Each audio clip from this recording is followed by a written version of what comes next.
হাঁহে বাঁহে খাবা তেহে মজা পাবা। আজি কি বনালো জানেনে? বাঁহ গাজৰ সৈতে পাতিহাঁহৰ মাংস। আজিৰ ৰেচিপিটো পিছে মই সকলোকে ট্ৰাই কৰিবলৈ নকওঁ দেই।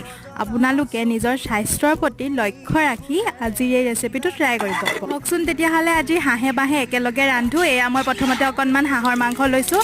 তাতে মই এতিয়া নিমখ, হালধি, পিঁয়াজ, ৰেড চিলি, ধনিয়া, জিৰা সকলোবোৰ দি পেলাই অলপ সময় মিক্স কৰি থ'ম। এতিয়া মই গৰম তেলত অকণমান চেনি দিছোঁ। চেনি দিলে মাংসৰ কালাৰটো খুব বেছি ধুনীয়া আহে।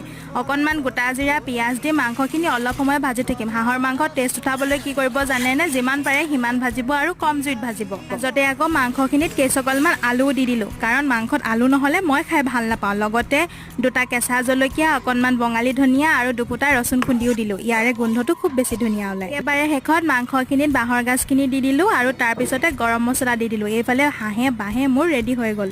কৈছোঁ এবাৰ খাই যদি আকৌ এবাৰ বনাই খাবলৈ মন নাযায় তেতিয়াহ'লে মোৰ ভিডিঅ'ই নাচাব। বাই।